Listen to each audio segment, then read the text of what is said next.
Hey, everybody.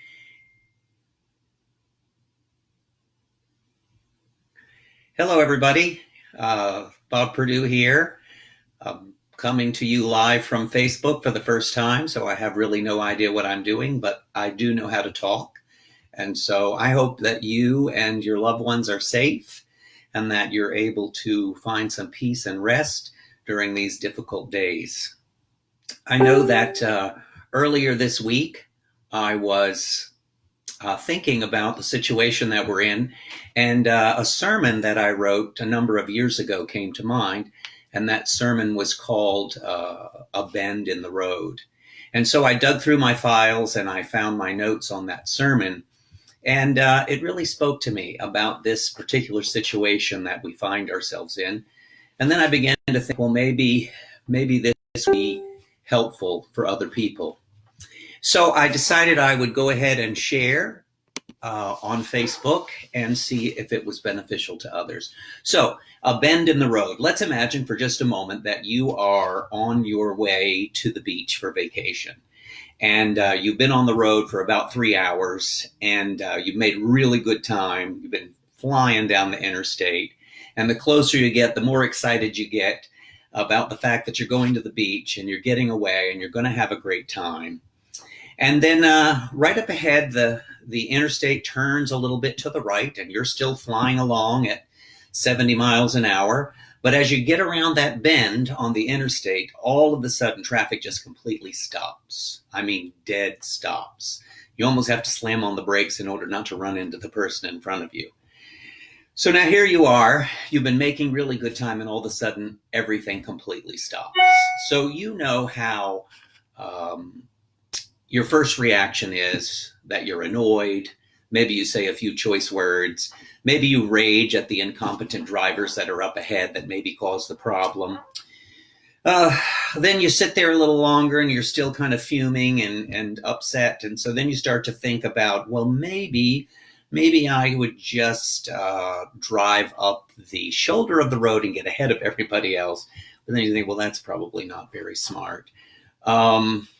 So you just sit back, but you're really annoyed and you're irritated by the situation. So you sit there for 10 minutes, nothing moves.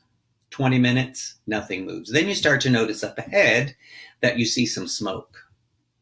Now you start playing the what if game. Oh my gosh. What if there's a car fire up there and the fire is just moving backwards and consuming more and more vehicles till it gets to mine? What if terrorists have come across the road and they're just killing everybody as they come back through the line? What if there's a giant sinkhole and it's just getting bigger and bigger and sucking more and more cars in? And as you start to play this what if game, you really start to panic and your anxiety level starts to go up. And so all of a sudden you say, whoa, whoa, whoa, whoa, whoa. I don't know that any of those things are true. So let me just back up a minute and let me just decide, what do I know is true? Here's what I know. I don't have a deadline to get to the beach. I'm stuck in traffic. I don't know what the cause of the traffic is. I know that God is in the car with me. I know that he loves me. I know that he cares about me. I know that I'm safe while I'm sitting here. So in saying all these things that I know to be true in that situation, I just take a heavy sigh, and as I let out my breath, I just say, God's got this. Settle back in my seat, and the panic starts to subside. After that, I actually start to notice the cars around me, and I think, well, I wonder if I might be able to help encourage some of these other people who are on the road. And so I get out of my car and I go up and I start talking to other people and encouraging other people. And I find out, they don't have anything to drink or eat or anything. Of course, I've got my car packed for the beach. So I'm going back to my car, getting water. I got this huge bag of Cheetos, family size. So I start taking it around and I'm feeding all the people around me. We're having a great time.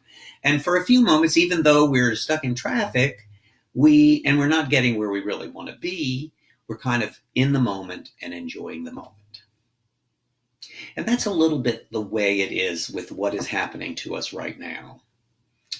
Last week or week and a half ago, it feels like life was moving along at its normal pace, its hectic pace, for those of us here in Northern Virginia, the rat race, move, move, move, go, go, go. And then all of a sudden we took this bend in the road and everything simply stopped. Life as we know it stopped. Schools were canceled, churches were canceled, sporting events were canceled. Then we started to get annoyed, just like we did in the traffic. Wait a minute, there's no toilet paper? What am I going to have to do? I'm going to have to use the pages of my books in order. No. And so we get a little bit annoyed at first. We're like, this is inconvenient. This is no fun. But then after that, we start playing the what if game. And I've seen the what if game as I've listened to sermons and I've seen online posts. What if this is one of the four horsemen of the apocalypse? One of the four horsemen is pestilence, and pestilence is disease, and that disease is going to destroy the earth. Maybe it's a plot. It's a plot for there to be one world government. Maybe God is punishing the world for the sin of blank. And I've heard that blank filled in by many, many different preachers. You know what? Maybe it's the Democrats. They're trying to destroy President Trump. No. It's actually President Trump. He's trying to show that we all have to listen to him, so he's trying to be in charge, so this is all his fault. And it goes on and on with this what if game that we play. What if this happens? What if that happens? What if the other happens? And then we start to panic, and we start to get more and more anxious. And so we need to do just what we did when we were sitting in traffic. Okay, stop. What do we know is true? Here's what I know is true right now as I sit here in my bedroom. I know that God is still on the throne. I know that God loves me. Now, I also know that there's a disease out there and that people are sick and people are dying. I also know that my government, which, by the way, was ordained by God and I should listen to, our government has told us that we should stay in to help stop the spread of this terrible virus. I also know that some supplies are more difficult to get, but for the most part, we're all kind of surviving. And so it's time for us, I think, to do just what we did in the car. Take in a deep breath, let it out, and say, you know what? God's got this. God's got this. He's still on the throne. He's still in charge. And really, the truth is right now that there's nothing I can do to make this go away. And I need to simply surrender to it and make the best. Now, when I make that decision, then all of a sudden I start to become aware of the fact that there are people around me who have greater needs than I do. And that I should actually be reaching out to them and helping other people, encouraging other people, doing what I can to make the world a better place in the middle of all of this. You know, in the Bible, the Apostle Paul had a similar situation in 2 Corinthians chapter 12. He talks about it. He says that 14 years ago, he had these great visions of God. And in these visions, it was almost like he got caught up right up into the heavens. And God actually spoke to him, and he heard these wonderful things, which he said human ears shouldn't even hear these things. So he was so excited, and life was so good. And then all of a sudden, it says, so that I wouldn't become conceited. This is 2 Corinthians chapter 12, verse 7. So that I wouldn't become conceited, I was given a thorn in my flesh, a messenger of Satan to torment me. 3 times I pleaded with the Lord to take it away, but he said to me, my grace is sufficient for you, for my strength is made perfect in weakness. Therefore, I will boast all the more gladly about my weaknesses, so that Christ's power may rest on me. Now, Paul calls this a thorn in the flesh, but it was actually a bend in his road. Everything was going wonderful. He was feeling so blessed. And then all of a sudden, this thorn in his flesh. Now, the Bible doesn't tell us what the thorn was. And I think that's on purpose, because now we can make that thorn whatever struggle we're going through at the time. We do know that the thorn was a difficult thing. It said it was sent to buffet him. Another word here is scourge him. Now, I've never personally been scourged, but I have seen it enacted on TV, and it looks fairly painful. So I'm thinking that this thorn in Paul's flesh was very painful, that it was interfering with his life, that it was a big, hairy deal to him. And so, of course, his first, what am I going to do with this terrible thing that's happening to me? He's going to ask God to take it away. And I'm sure that you've already done that in relationship to the coronavirus. Dear God, just stop it. And the truth is, just like Paul, God didn't take it away. God allowed it to stay. Now, we want to be clear, though. Paul clearly says that the thorn in his flesh didn't come from God. It came from Satan. I don't believe the coronavirus came from God. We live in a sin-cursed world.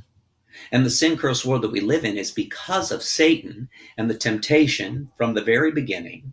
And so in this sin-cursed world, there is sickness, there is death, there is poverty. But God didn't cause these things. God created us for life, and he wants us to live life to the fullest. He wants us to enjoy the life that he's given us. But we live in this world that's been cursed. So part of our existence has always been sin, disease, sickness, and death. And that's exactly what we're experiencing. So I don't believe for a minute that this is God's doing. However, we've asked him to take it away, and it hasn't happened. So we're kind of in the same situation that Paul was in. We've got this terrible thorn in our flesh. We've got this terrible bend in our road. And it's definitely coming from evil and sickness. But God isn't taking it away from us. Now, in Paul's case, God said, the reason I'm not taking it away from you, Paul, is because I don't want you to become so conceited that I can't use you for what I need to use you for.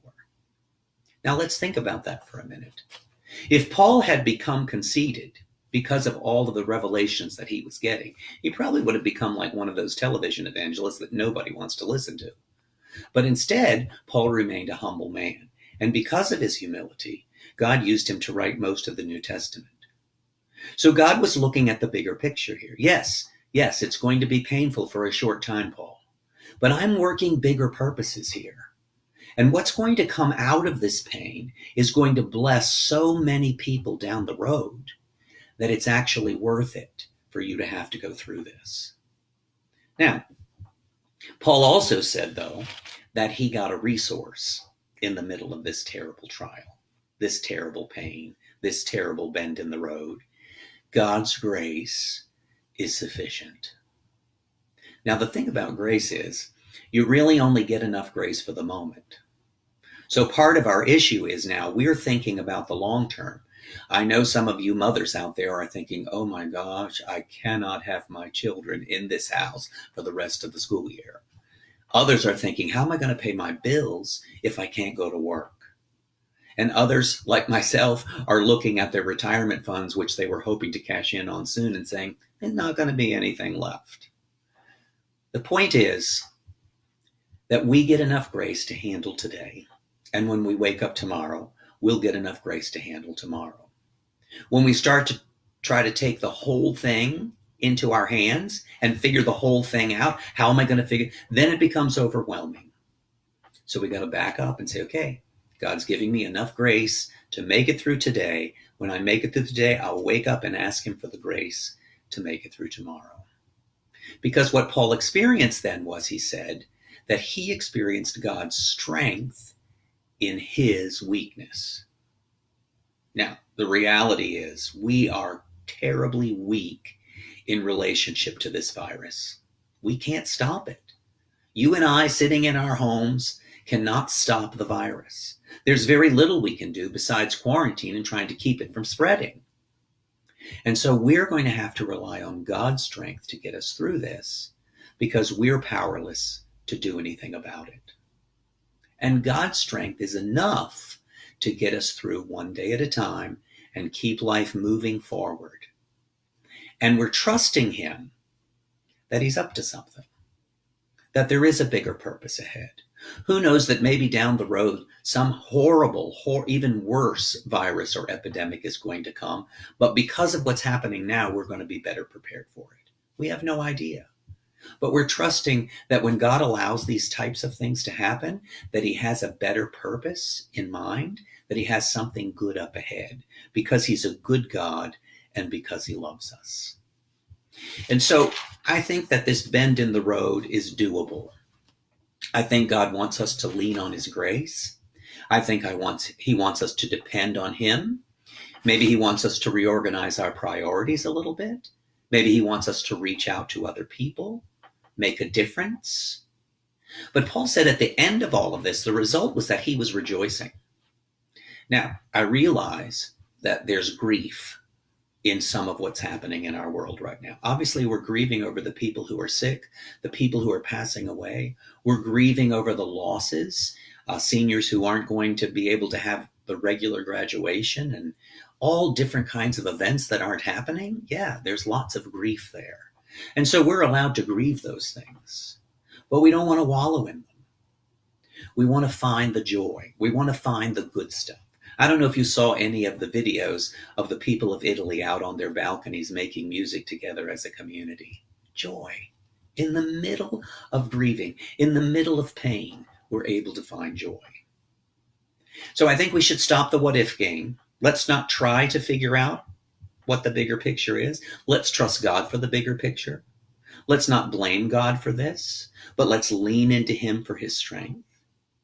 Let's breathe. And as soon as your anxiety starts to get up again, just say, oh, God's got this. We're going to be all right. We're going to be all right. I feel weak, but he is strong. And let's reach out, encourage other people, and help them along the way, because his grace is sufficient. Well, I hope these few thoughts have helped you a little bit. It is a terrible bend in our road, but we're going to be okay. God is in charge, and his grace is sufficient. God bless you.